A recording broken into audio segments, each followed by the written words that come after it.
Huli kams ng mga Landan, Pangasinan, kita ang dalawang baka na yan at tumatakbo palabas sa kalsada. Sa barangay Amansabina, saktong parating ang isang motorsiklo na nasagi ng isa sa mga baka. Sumemplang ang rider na walang suot na helmet. Naospital siya dahil sa tinumong sugat sa ulo. Ayon sa may-ari ng dalawang baka, lumabas siya ng bahay at nakalimutang itali ang mga baka. Hiling ng kaanak ng rider na matulungan sila sa gastusin sa ospital at sa pagpapagamot. Paalala naman ng isang opisyal ng barangay, itali ang mga alagang hayop para hindi makaperwisyo. 3 na ang nasawi sa mga na-recover na biktima ng pagguho ng isang under construction na gusali sa Angeles, Pampanga. Hamon sa mga otoridad ang mano-manong pagtatanggal ng debris para mahanap ang 17 iba pang nawawala. Ang mainit na balita hatid ni Bea Pinlac. Walang malay ang lalaking ito nang ilabas ng mga rescuer mula sa gumuhong gusali sa Angeles, Pampanga. Sinubukan pa siyang i-revive sa ambulansya. Dinala sa ospital, pero kalaunay idineklarang patay. Buhay po siya nating nahuhap at hindi na po niya kinaya yung stress paglabas. Yung pong trinay nating i-resuscitate kagabi. Isa siya sa 2 construction worker na kumpirmadong nasawi sa pagguho ng ginagawang hotel sa Balibago. Yung dalawa naman po, yun yung rinirescue po natin hanggang kaninang madaling araw. At yun po, confirmed na po na patay na po silang dalawa. Nasawi rin ang 65 anyos na Malaysian na naipit sa kwarto sa katabing hotel na nadamay sa pagguho. Nakikipag-ugnayan na ang Angeles LGU sa Embahada ng Malaysia para sa pagpapauwi ng kanyang mga labi. Tao sa taas! Baka kailangan ng rescue nun! Ayun, meron pa! Gumuho! Sa tala ng mga otoridad ngayong umaga, 47 ang biktima sa pagguho ng gusali mag-aalas 3 ng madaling araw kahapon. Karamihan sa kanila, construction workers sa ginagawang hotel. Batay raw yan sa record ng site engineer. Hindi pa kasali ang ibang mga nagtitinda sa paligid ng gumuhong gusali na posibleng nadamay. Pwedeng mas malaki, pwedeng mas mababa. So, syempre, yung accuracy po talaga ng bilang, hindi naman natin masasabi sa ngayon. Dahil nga po, yung mga binigay sa ating pahayag ng foreman, based lang dun sa alam niyang naiiwan. Pero wala naman siyang basis kasi po, yung may hawak ng, sinasabi po niya, yung may hawak ng logbook dun sa in and out ng mga trabahante po nila, na-trap din daw po sa loob. Ayon sa LGU, posibleng tulog daw noon ang construction workers lalo't wala silang trabaho ng linggo. Nakausap namin yung foreman para nagbigay siya ng mga possible na mga taong naipit po sa gumuhong building po. Naning kabuuan po ng construction workers, mahigit daw silang talagang 70. But siyempre dahil weekend, no, marami rin nang umuwi sa kanilang pamilya, no? Kaya ang linista lang nila na natatandaan lang nandyan halos na sa more than 20. At yung mahigit 20 naman, halos ligtas na po sila. 26 na ang na-rescue. 10 sa kanila ang isinugod sa ospital. Lumanik po siya ng malakas. Tumakbo na kami, tapos sinila ako nung barangay na naka-duty dyan. Nabigla rin ako. Akala po namin doon. Nasa baba kami, nandun ang barracks ko sa baba ng building. Natapunan na ako ng simento. Balutan pa ako ng net. Pinunit ko na lang ng yung mga basag na simento. Para makalusot lang ako. Kasi nahirapan ako makalabas to. Ano na yung building? Buo na. 17 ang hindi pa nahahanap. Sa totoo lang po, hindi na kami umaasang buhay yung kapatid ko tsaka yung hipag ko. Dahil po sa tagal At tsaka yung kapatid ko, sandali na pag hindi siya nakakahinga. May mga naka-standby na ambulansya para sa mga posible pang ma-rescue. Ang DPWH, may mga heavy equipment ding dala. Ang pinakamahirap dito is very unstable yung site. No, dahil nga under construction pa to, puro mga scaffolding lang, puro mga bakal lang ang nag-hold dun sa ibang mga debris. So kailangan talaga dito mano-mano. Mano-mano ang pagtanggal ng debris. Mahirap kasi baka ma-disturb yung site lalong bumagsak. No? Ang collapse po ay pancake, so kukunti lang yung mga void spaces na pwedeng mapagtrabahuan namin. Ayon sa LGU, kumpleto sa permit ang ginagawang hotel na sinimulang itayo noong 2024. Tuloy-tuloy pa ang search, rescue at retrieval operations ng mga otoridad. After po nitong ating retrieval operation, magkakaroon po tayo ulit ng thermal scanning and at the same time using din po yung ating K9 units to determine if there will be other signs of life. Pag may makita po, proceed ulit tayo sa rescue operation. Kapag wala na po tayong makitang signs of life, breathing, heartbeat, then ang gagawin po natin is magkakaroon na po tayo ng removal of debris. Pahirapan pa matukoy ang sanhi ng pagguho.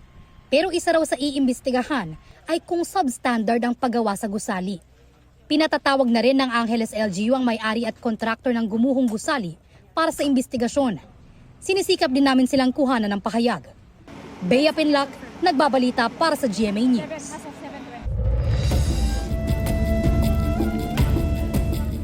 Inutugis ng mga pulis sa General Santos City ang isang lalaking nahulikam na nagnakaw sa loob ng isang kainan. Ayon sa pulisya, nagpakilala ang suspect na taga-ayos ng lababo sa kainan na inutusan daw ng may-ari sa barangay Dadyangas South nitong May 16. Nang makita ng suspect ang CCTV camera ay agad niya itong inikot. Pero nakuna ng isa pang CCTV ang pagpuslik niya sa kusina kung saan naroon ang lagay ng kinitang pera ng kainan. Hinangay ng suspect ang pera na umaabot sa halos 2,000 piso. Ang nasabing lalaki, itinuturo rin ng mga pulis na nagpanggap naman na glass installer sa isang tindahan ng cellphone parts and accessories sa barangay Dadyangas East nitong May 19. Aabot sa halos 4,000 pisong cash ang natangay noon ng suspect. Ayon sa pulisya, minomonitor na nila ang mga nangyaring nakawan at tinutugis ang suspect. Sakaling magpalit muli ng liderato sa Senado, si Senador Sherwin Gatchalian ang napipisil na maging Senate President ng minorya.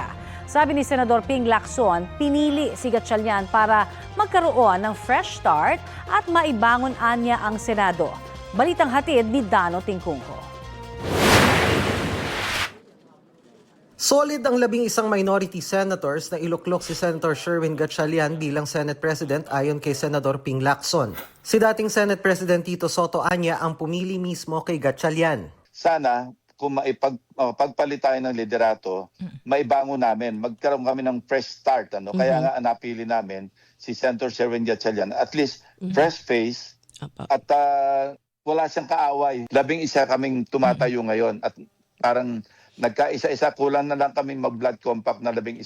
Hindi kami papayag na hindi si Sherwin Gatchalian ang maging ang mahirang na Senate President. The Senate of old, sana maibalik. Sa ngayon, nasa 11 lang ang miyembro ng minorya habang 13 ang majority senators. Kailangan ng grupo ni Lacson ng 2 majority senators para makuha ni Gatchalian ang Senate presidency. Pero tumanggi si Lacson na sagutin kung may chance bang bumalik sa kanilang grupo sina Senator Pia Cayetano, magkapatid na Mark at Camille Villar at Senate President Pro Tempore Loren Legarda. Ayokong i-disclose yan. Kung meron ng pag-uusap, sabihin na natin meron kami yung kanya-kanyang task allocation. Kasi yan ang amin na pag-usapan. Kung may toka-toka, hindi na para sa akin i-disclose. Mahirap maghusga eh. Alam mo, sabi ko, I don't want to delve into personalities. Ang sa amin lang, ang bottom line, ang non-negotiable, si Sherwin Gatchalian ang magiging Senate President. Dagdag ni Lacson, maaari rin namang manatili si Cayetano bilang Senate President. Pero posible mangyari yon. And that would be an awkward situation kasi lame duck yung Senate President. Siya lang yung mag-o-open ng session, magpe-preside. Pero pagdating sa botohan, maski anong motion yan, at nagkaisa yung 11 na majority, the new majority of 12. Yes, sir. Napaka-awkward ng position ng Senate President. Parang kahiyahiya na yung kanyang posisyon. Nakatayo lang siya doon, na wala naman sa majority. Sakaling maluklok si Gatchalian bilang Senate President, sabi ni Lacson, hindi problema na maging presiding officer ito ng impeachment court. Maganda nga anya na nakonvina ni Cayetano bilang impeachment court ang Senado. Paniniguro rin ng Senador, evidence-based ang magiging desisyon ng kanilang grupo kaugnay sa impeachment trial ni Vice President Sara Duterte. Ayaw naman magsalita ni Lacson sa ulat na may grupo ring nagtutulak na ibalik bilang Senate President si Senador Cheese Escudero. Ayoko nang pag-usapin yon kasi yung usapan na yon hindi open yon sa yung kaya ayoko mag-disclose kung ano yung information na pag-usapan na behind the scenes or behind closed doors. Sabihin na lang natin na hindi lamang may naghahangad para mapalitan ng liderato. Ang sa amin, ang talagang primary o main concern naming 11, ibangon yung Senado. Patuloy naming sinusubukang kunan ng pahayag si Senate President Cayetano pati si Gatchalian at Escudero pero wala pa silang tugon sa ngayon. Dano Tingkongko, nagbabalita para sa GMA News. Walang sintomas at nagnegatibo sa hantavirus ang 38 tripulanteng Pinoy na sakay ng barkong nagka-outbreak nito ayon sa Department of Migrant Workers. Kasalukuyan nasa Amsterdam, the Netherlands, ang mga apektadong Pinoy para sa pagpapatuloy ng 6 na linggong quarantine. Tiniyak ng kanilang kumpanya na makatatanggap ng full compensation ang crew members ng barkong MV Hondios. Inaasahang matatapos ang quarantine sa June 18. Target na makauwi sa Pilipinas ang mga Pilipinong crew members pagkatapos silang i-clear ng Dutch health authorities. Ito na ang mabibilis na balita. Sumiklab ang sunog sa isang residential area sa Bagong Baryo sa Caloocan kaninang madaling araw. Umabot sa 15 bahay ang apektado. Napulayan matapos ang mahigit 1 oras. Inaalam pa ang sanhi ng apoy at bilang ng mga apektadong residente. Pansamantalang walang supply ng tubig ang ilang bahagi ng Metro Manila at Cavite matapos masira ang isang pipeline sa Ermita, Maynila. Ayon sa Maynilad, aksidenteng nasira ng isang contractor ng Manila LGU ang nasabing pipeline sa kanto ng Antonio Villegas Street at Natividad Lopez Street. Nagsasagawa na ng emergency repairs ang Maynilad. Magpapadala rin daw ang Maynilad ng mobile tankers sa mga apektadong lugar para mag-deliver ng tubig. Makikita ang listahan ng mga apektadong barangay sa Facebook page ng Maynilad.